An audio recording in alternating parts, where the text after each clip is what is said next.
வணக்கம். இந்திய நேரப்படி காலை 8:30 மணி செய்திகள்.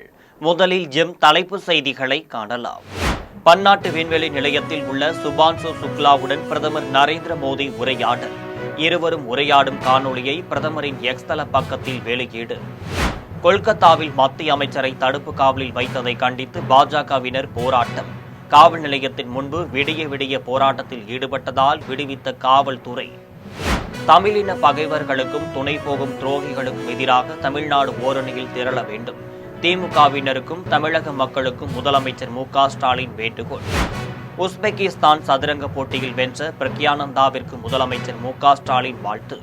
உலக தரவரிசையில் 4ஆம் இடத்திற்கு முன்னேறியதற்கு பெருமிதம்.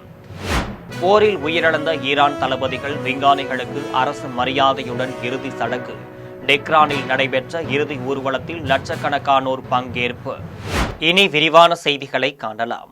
பண்பாட்டு விண்வெளி நிலையத்திலிருந்து ஆய்வில் ஈடுபட்டு வரும் இந்திய விமானப்படை கேப்டன் சுபான் சுக்லாவுடன் பிரதமர் நரேந்திர மோடி காணொளியில் பேசியுள்ளார். அமெரிக்காவின் நாசா அனுப்பிய விண்கலத்தில் அமெரிக்கா போலந்து நாட்டு விண்வெளி வீரர்களுடன் இந்திய விமானப்படை கேப்டன் சுபான்சு சுக்லாவும் விண்வெளிக்கு சென்றுள்ளார். பண்பாட்டு விண்வெளி நிலையத்தில் தங்கியிருந்து ஆராய்ச்சியில் ஈடுபட்டு வரும் சுபான்சு சுக்லாவுடன் பிரதமர் நரேந்திர மோடி காணொளியில் உரையாற்றியுள்ளார். இருவரும் உரையாடிய காணொளியை பிரதமர் நரேந்திர மோடி தனது எக்ஸ் தள பக்கத்தில் பதிவிட்டுள்ளார். கொல்கத்தாவில் மத்திய அமைச்சர் சுகந்த் மாஜுதாரை தடுப்பு காவலில் வைத்துள்ள காவல் நிலையத்தின் முன்பு பாஜகவினர் போராட்டத்தில் ஈடுபட்டதை அடுத்து அவரை காவல்துறையினர் விடுவித்தனர். தெற்கு கொல்கத்தா சட்டக் கல்லூரியில் 1ஆம் ஆண்டு மாணவியை மூவர் கூட்டு பாலியல் வன்கொடுமை செய்ததை கண்டித்து நேற்று பாஜக சார்பில் போராட்டமானது நடைபெற்றது. இந்த போராட்டத்தில் கலந்து கொண்ட மத்திய அமைச்சரும் மேற்கு வங்க பாஜக தலைவருமான சுகந்த் மாஜுதாரை காவல்துறையினர் தடுப்பு காவலில் கைது செய்து லால் பசார் காவல் நிலையத்திற்கு கொண்டு சென்றனர். இதையடுத்து அந்த காவல் நிலையம் முன்பு டிராமண்டி செல்லும் பாதையில் வைக்கோல்களை போட்டு தீ வைத்து பாஜகவினர் போராட்டத்தில் ஈடுபட்டனர். இரவு முழுவதும் பாஜகவினர் போராட்டத்தில் ஈடுபட்ட நிலையில் மத்திய அமைச்சர் சுகந்த் மாஜுதாரை காவல்துறையினர் விடுவித்தனர். இதையடுத்து பாஜக தொண்டர்கள் மகிழ்ச்சியில் ஆரவாரம் செய்து அவரை வரவேற்றனர். தமிழர்களை தொடர்ந்து சீண்டி பார்க்கும் தமிழின பகைவர்களுக்கும் துணை போகும் துரோகிகளுக்கும் எதிராக தமிழ்நாடு ஓரணியில் திரள வேண்டும் என்று முதலமைச்சர் மு.க.ஸ்டாலின் வேண்டுகோள் விடுத்துள்ளார்.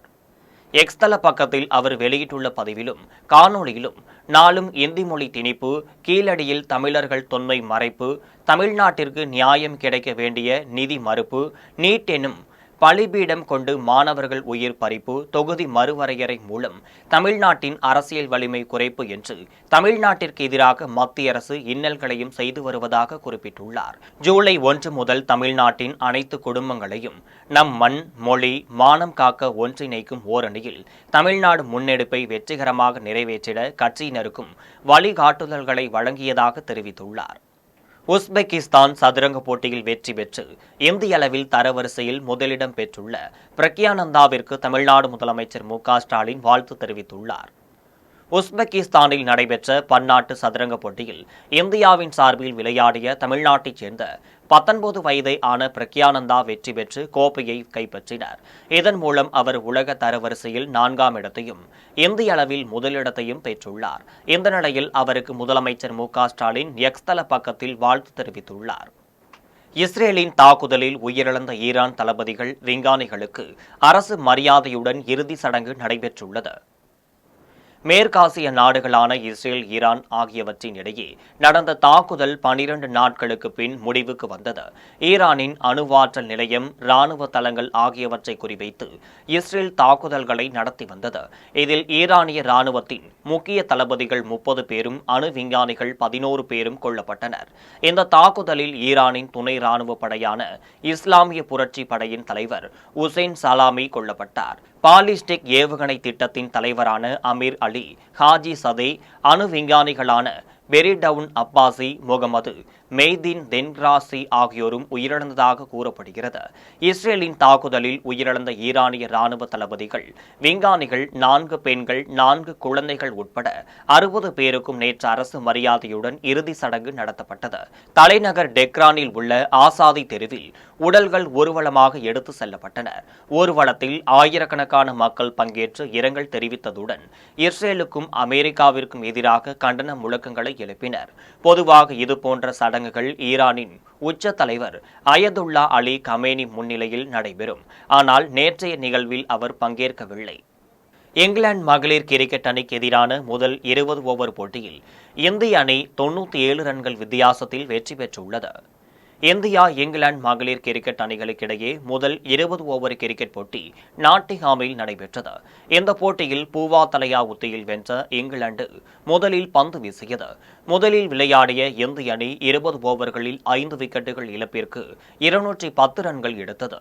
ஸ்மிரித் மந்தானா 62 பந்துகளில் 15 ரன்னுக்கு 3-6 உட்பட 112 ரன்கள் குவித்தார். பின்னர் விளையாடிய இங்கிலாந்து அணி 14.5 ஓவர்களில் 113 ரன்கள் மட்டுமே எடுத்து சுருண்டது. அந்த அணியில் அதிக அளவாக தலைவர் நாட் சீவர் பிரெண்ட் 66 ரன்கள் எடுத்தார். இந்திய சுழற்பந்து வீச்சாளர் ஸ்ரீ சாரணி 4 விக்கெட்டுகளை வீழ்த்தினர். இதனால் இந்திய அணி 97 ரன்கள் வித்தியாசத்தில் வெற்றி பெற்றது. ஜிம்பாப்வே அணிக்கு எதிரான முதல் டெஸ்டில் தென்னாப்பிரிக்க அணி 9 விக்கெட் இழப்பிற்கு 418 ரன்கள் குவித்துள்ளது. ஜிம்பாப்வே தென்னாப்பிரிக்க அணிகளுக்கு இடையிலான முதல் டெஸ்ட் போட்டி புலவாயோ நகரில் நேற்று தொடங்கியது. இதில் முதலில் விளையாடிய தென்னாப்பிரிக்க அணி முதல் நாள் ஆட்ட நேர முடிவில் 9 விக்கெட் இழப்பிற்கு 418 ரன்கள் எடுத்தது. அந்த அணியில் முதலாக டெஸ்ட் போட்டியில் களமிறங்கிய லுவான் வின்டோரியஸ் 160 பந்துகளில் 153 ரன்கள் குவித்தார். கோர்பின் போஸ் ஆட்டமிழக்காமல் 100 ரன்கள் எடுத்துள்ளார். பண்பாட்டு தமிழ் பொறியாளர்கள் மன்றத்தின் முதல் மாநாடு சென்னை நந்தம்பாக்கத்தில் உள்ள வர்த்தக மையத்தில் செப்டம்பர் 12, 13 ஆகிய நாட்கள் நடைபெறவுள்ளது. சென்னை சேப்பாக்கத்தில் பன்னாட்டு தமிழ் பொறியாளர்கள் மன்றத்தினர் செய்தியாளர்களிடம் பேசினர்.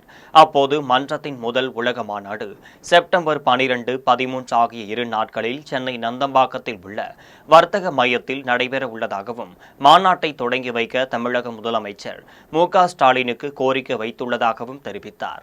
உலகில் பல்வேறு நாடுகளில் வாழும் தமிழ் பொறியாளர்கள், தொழில்நுட்ப வல்லுநர்கள், தொழில் அதிபர்கள் ஆகியோரால் தமிழ் பொறியாளர்கள் மன்றம் இயங்கிக் கொண்டிருப்பதாகவும் தெரிவித்தார். இந்த அமைப்பின் மூலம் வேலை வாய்ப்புகளை உருவாக்கி கொடுப்பதுதான் தங்களுடைய வேலையாகும் என்றும் பண்பாட்டு தமிழ் பொறியாளர்கள் மன்றத்தினர் தெரிவித்தனர். முதல் மாநாடு வருகிற செப்டம்பர் 12, 13 தேதிகளில் சென்னை வர்த்தக மையத்தில் தொடங்க இருக்கிறது. எங்களை ஐடப் என்று அழைப்பார்கள். சர்வதேச தமிழ் பொறியாளர்கள் மன்றம் உலகின் பல்வேறு நாடுகளில் வாழும் தமிழ் பொறியாளர்கள், தொழில்நுட்ப வல்லுநர்கள், தொழிலதிபர்கள் முன்னணி இணைப்பாக இந்த மன்றம் இயங்கிக் கொண்டிருக்கிறது. 15க்கும் மேற்பட்ட நாடுகளில் எங்களுடைய சாப்டர்ஸ் இருக்கு. இந்த அமைப்பு மூலம் உலக தமிழர்கள், தமிழ் பொறியாளர்கள் ஒன்றிணைச்சு வேலைவாய்ப்பு உருவாக்கி கொடுக்கறத எங்கள் மெயின் நோக்கம். இந்த மாநாட்டினுடைய சிறப்பு அம்சம் என்னன்னு கேட்டிங்கன்னா, மாண்புமிகு தமிழ்நாடு முதலமைச்சர் அவர்கள் தொடங்கி வைக்க நாங்கள் கேட்டிருக்கோம். பன்னாட்டு அளவிலான அமைச்சர்கள், உயர் அதிகாரிகள், செயல் அதிகாரிகள் வந்து பங்கு பெறதா இருக்காங்க. இன்னொரு முக்கியமான விஷயம், WFO அப்படின்னு சொல்லக்கூடிய வேர்ல்டு இன்ஜினியரிங் ஃபெடரேஷனுடைய தலைவரையும் நாங்கள் அழைப்பு விடுத்திருக்கோம். தென்னிந்திய திருச்சபையின் தூத்துக்குடி நாசரேத் திருமண்டல தேர்தல் பணிகள் ஜூலை 3ஆம் நாள் தொடங்க உள்ளதால் அதற்கு காவல்துறை பாதுகாப்பு அளிக்க வேண்டும் என்று திருமண்டல நிர்வாக அதிகாரியும் ஓய்வு பெற்ற நீதிபதியான ஜோதிமணி தெரிவித்துள்ளார். உயர்நீதிமன்ற உத்தரவின்படி தென்னிந்திய திருச்சபையின் கீழ் செயல்படும் தூத்துக்குடி நாசரேத் திருமண்டல நிர்வாக அதிகாரியாக ஓய்வு பெற்ற உயர்நீதிமன்ற நீதிபதி ஜோதிமணி திருமண்டல ஆலோசகராக நீதிபதிகள் ரத்தினராஜ், ஜான் சந்தோஷம், பேராயர் செல்லையா ஆகியோர் நியமனம் செய்யப்பட்டுள்ளனர். இந்த நிலையில் திருமண்டல நிர்வாக அலுவலகத்தில் நீதிபதி ஜோதிமணி செய்தியாளர்களிடம் பேசினார். அப்போது திருமண்டலத்துக்கும் நவம்பர் 12ஆம் நாள் பொருளாளர், செயலாளர், பொதுச் செயலாளர் ஆகிய பதவிகளுக்கு தேர்தல் நடைபெறும் என்றும் தெரிவித்தார். சேலம் மாவட்டம் ஓமலூர் ரவுண்டானாவில் உள்ள மின் கம்பங்களில் மின் விளக்குகள் எரிவதற்கு நடவடிக்கை எடுக்க வேண்டும் என பொதுமக்கள் கோரிக்கை விடுத்துள்ளனர். ஓமலூரின் நுழைவு பகுதியான ரவுண்டானாவில் உள்ள உயர் கோபுர மின் விளக்கு முதல் கிழக்கு சரப்பங்கா ஆற்றுப்பாலம் வரையிலும் எந்த ஒரு மின் கம்பங்களிலும் இரவு நேரங்களில் விளக்குகள் எரியவில்லை. இதனால் இரவு நேரங்களில் அப்பகுதியை கடந்து செல்லும் இருசக்கர வாகன ஓட்டிகள் கடும் சிரமத்தை சந்தித்து வருகின்றனர். இப்பகுதியில் அரசு மதுக்கடைகள் இயங்கி வருவதால் இரவில் இச்சாலையில் நடந்து செல்லும் பெண்களுக்கும் குழந்தைகளுக்கும் குடிகாரர்களாலும் சமூக விரோதிகளாலும் அச்சுறுத்தல்கள் ஆளாகின்றனர். இப்பகுதிகளில் உள்ள கடைகளில் பல திருட்டுகளும் நடந்துள்ளதாக பொதுமக்கள் தெரிவிக்கின்றனர். வாகன ஓட்டிகள் பொதுமக்கள் நிலை தடுமாறி விபத்தில் சிக்குவதையும் தடுக்க இப்பகுதியில் உள்ள மின் விளக்குகளை எரிய செய்வதற்கு நடவடிக்கை எடுக்க வேண்டும் என்று பொதுமக்கள் கோரிக்கை விடுத்துள்ளனர். செங்கல்பட்டு மாவட்டம் பெருங்களத்தூரில் பாஜக பிரமுகர் கடனாக வாங்கிய 80 லட்சம் ரூபாயை திருப்பித் தராமல் கொலை மிரட்டல் விடுப்பதாக தனியார் பள்ளி ஆசிரியர் ரம்யா என்பவர் தாம்பரம் காவல் ஆணையர் அலுவலகத்தில் புகார் அளித்துள்ளார். தாம்பரம் அருகே புது பெருங்களத்தூரைச் சேர்ந்த சுப்பிரமணியன் பக்ரைன் நாட்டில் பணிபுரிந்து வருகிறார். இவர் மனைவி ரம்யா தனியார் பள்ளியில் ஆசிரியராக பணியாற்றி வருகிறார். இந்த நிலையில் பாஜகவைச் சேர்ந்த பழனிவேலனுக்கும் அவர் நண்பர்கள் இருவருக்கும் ரம்யா 80 லட்சம் ரூபாய் கடன் கொடுத்துள்ளார். பழனிவேலனின் பாஜக அலுவலகத்திற்கு சென்று கடனை திருப்பி கேட்டபோது பணத்தை திருப்பிக் கொடுக்க முடியாது என கூறி கொலை மிரட்டல் விடுப்பதாக ரம்யா புகாரில் தெரிவித்துள்ளார். தங்களுக்கு சொந்தமான 2000 சதுரடி நிலத்தையும் பழனிவேலன் கைப்பற்றிக் கொண்டதாகவும் புகாரில் ரம்யா தெரிவித்துள்ளார். வணக்கம், என் பேர் ரம்யா சுப்பிரமணியன். நான் பெருங்களத்தூரில் இருக்கேன். என்னுடைய கணவர் பேர் சுப்பிரமணியன். பஹ்ரைனில் வேலை பார்த்துட்ருக்காரு. அவர் சம்பாரித்த பணத்தில் கொஞ்சம் இங்கே பெருங்களத்தூரில் பிஜேபி ஆஃபீஸில் பழனிவேல் அப்படின்றவர் முக்கிய பொறுப்பில் இருக்கார். அவர் மூலயமா அவர் தெரிஞ்சதுனால அவர் மூலயமா சொல்லி நிறையா பேர்த்துக்கு அவர் இந்த மாதிரி அர்ஜென்ட்டாக காசு கேட்குறாங்க, முடியாமல் காசு கேட்குறாங்க. ஒருத்தவரோட பொண்ணுக்கு கல்யாணம் வச்சுருக்காங்க, அதனால் கல்யாண தேவைக்காக கொஞ்சம் காசு கொடுத்து உதவுங்க அப்படின்ற மாதிரி சொன்னார். ஸோ அதை நம்பி என் வீட்டுக்காரும் கொடுத்தாங்க. அவங்க அதுக்கு பதிலாக அவங்களோட லேண்டை இவர் பேரில் எழுதி கொடுத்தாங்க. இந்த மாதிரி பழனிவேல் மூலயமா என் வீட்டுக்காருக்கு சொல்லி வீட்டுக்கார்ட்ட நிறையா காசு வாங்கி கொடுத்துருக்காங்க. வேலூர் அடுத்த பொய்கையில் இருசக்கர வாகனத்தின் மீது சரக்கு பெட்டக லாரி மோதியதில் இருசக்கர வாகனத்தில் சென்ற கணவன் மனைவி இருவரும் நிகழ்விடத்திலேயே பரிதாபமாக உயிரிழந்தனர். உத்தரப்பிரதேசத்தைச் சேர்ந்த ஆகாஷ் என்பவர் சென்னை துறைமுகத்தில் இருந்து பெங்களூருக்கு 3 கோடியே 60 லட்சம் ரூபாய் மதிப்பீட்டில் 2 கார்களை சரக்கு பெட்டக லாரியில் ஏற்றி சென்றார். இந்த நிலையில் சென்னை பெங்களூரு தேசிய நெடுஞ்சாலையில் வேலூர் அடுத்த பொய்கையில் சென்ற லாரி இருசக்கர வாகனத்தின் மீது மோதியது. இந்த விபத்தில் இருசக்கர வாகனத்தில் சென்ற சுரேஷ், அவரது மனைவி கோமதி ஆகிய இருவரும் நிகழ்விடத்திலேயே பரிதாபமாக உயிரிழந்தனர். இந்த விபத்து குறித்து விரிஞ்சிபுரம் காவல்துறை வழக்கு பதிவு செய்து விசாரித்து வருகின்றனர். மயிலாடுதுறை ஒழுங்குமுறை விற்பனை கூடத்தில் விவசாயிகள் கொண்டு வந்த பருத்தி பொதிகள் 80 லட்சம் ரூபாய்க்கு ஏலம் போனது. ஒரு குவிண்டால் பருத்தி 6700 ரூபாய்க்கு விலை போனது. மயிலாடுதுறை மாவட்டத்தில் 5239 ஹெக்டேர் பரப்பளவில் பருத்தி பயிரிடப்பட்டுள்ளது. விளைந்து அறுவடை செய்த பருத்தியை விவசாயிகள் ஒழுங்குமுறை விற்பனை கூடங்கள் மூலம் ஏலம் முறையில் விற்று வருகின்றனர். மயிலாடுதுறை ஒழுங்குமுறை விற்பனை கூடத்தில் தேசிய வேளாண் மின்னணு சந்தை திட்டத்தில் பருத்தி மறைமுகமாக ஏலம் நடைபெற்றது. 400 விவசாயிகள் 1200 குவிண்டால் பருத்தியை விற்பனைக்கு கொண்டு வந்திருந்தனர். தேனி, கோவை, கொங்கனாபுரம், பெரம்பலூர், விழுப்புரம், திருப்பூர், கும்பகோணம் ஆகிய ஊர்களில் இருந்தும் ஆந்திரா, குஜராத் மாநிலங்களில் இருந்தும் வந்த வணிகர்களுக்கு பஞ்சாலை அதிபர்களும் பருத்தி கொள்முதல் செய்தனர். ஒரு குவிண்டால் பருத்தி அதிகபட்சமாக 7499 ரூபாய்க்கும் குறைந்தபட்சமாக 1011 ரூபாய்க்கும் விலை போனது. ஏல முறையில் சராசரியாக ஒரு குவிண்டால் 6700 ரூபாய் என்கின்ற விலையில் மொத்தம் 80 லட்சம் ரூபாய்க்கு பருத்தி விற்பனையானது. இந்த ஏலத்தில் இந்திய பருத்தி கழக அதிகாரிகள் கலந்து கொண்டனர். கரூர் மாவட்டத்தில் 1 கோடியே 86 லட்சம் ரூபாய் மதிப்பீட்டில் பல்வேறு வளர்ச்சி திட்ட பணிகளுக்கு அவரக்குறிச்சி சட்டமன்ற உறுப்பினர் இளங்கோ அடிக்கல் நாட்டினர்.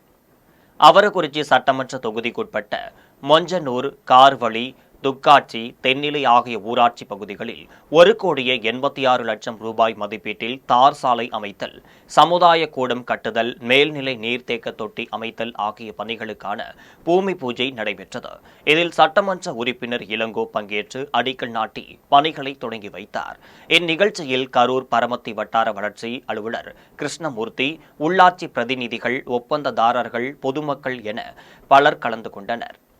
விவசாயிகள் பயன்படுத்தும் தண்ணீருக்கு வரி விதிக்கும் மத்திய அரசின் திட்டத்தை கண்டித்து மயிலாடுதுறையில் தமிழ்நாடு விவசாயிகள் சங்கத்தினர் ஆர்ப்பாட்டத்தில் ஈடுபட்டனர்.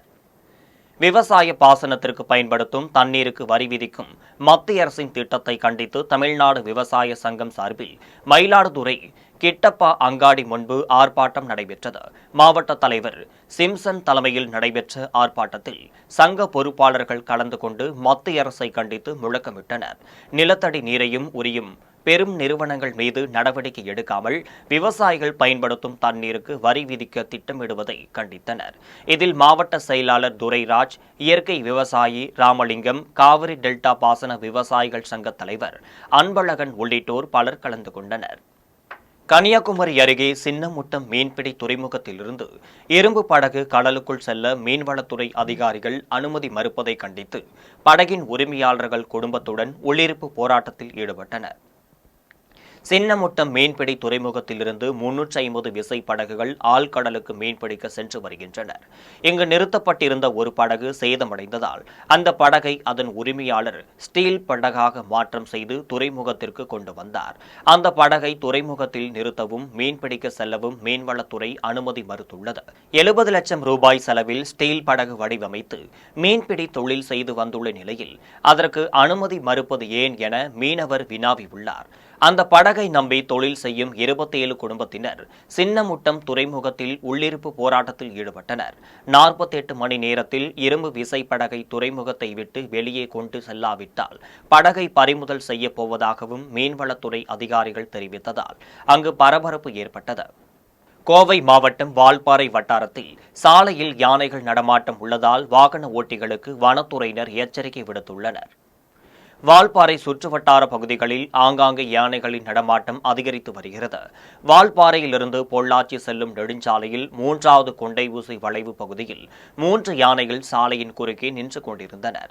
அவ்வழியாக சென்ற வாகன ஓட்டிகள் காத்திருந்து அந்த யானைகள் அங்கிருந்து காட்டுக்குள் சென்ற பின் தங்களின் வாகனங்களை இயக்கி சென்றுள்ளனர். எனவே யானைகள் நடமாடும் பகுதிகளில் வாகன ஓட்டிகள் மெதுவாகவும் கவனமாகவும் செல்ல வேண்டும் என்று பொதுமக்கள் மற்றும் வாகன ஓட்டிகளின் நலன் கருதி வனத்துறையினர் எச்சரிக்கை விடுத்துள்ளனர். மீண்டும் தலைப்பு செய்திகள். பன்னாட்டு விண்வெளி நிலையத்தில் உள்ள சுபான்சு சுக்லாவுடன் பிரதமர் நரேந்திர மோடி உரையாடல். இருவரும் உரையாடும் காணொளியை பிரதமரின் எக்ஸ் தள பக்கத்தில் வெளியீடு. கொல்கத்தாவில் மத்திய அமைச்சரை தடுப்பு காவலில் வைத்ததை கண்டித்து பாஜகவினர் போராட்டம்.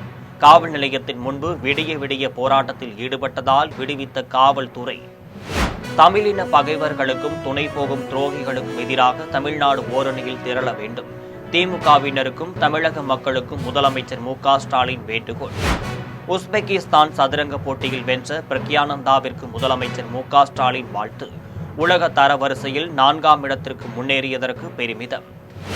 போரில் உயிரிழந்த ஈரான் தளபதிகள் விஞ்ஞானிகளுக்கு அரசு மரியாதையுடன் இறுதி சடங்கு. டெக்ரானில் நடைபெற்ற இறுதி ஊர்வலத்தில் லட்சக்கணக்கானோர் பங்கேற்பு. இத்துடன் செய்திகள் நிறைவடைகின்றன. மீண்டும் செய்திகள் மதியம் 1:30 மணிக்கு. உடனுக்குடன் செய்திகளை காண GemLive.tv என்ற இணையதளத்தில் இணைந்திருங்கள். நன்றி, வணக்கம்.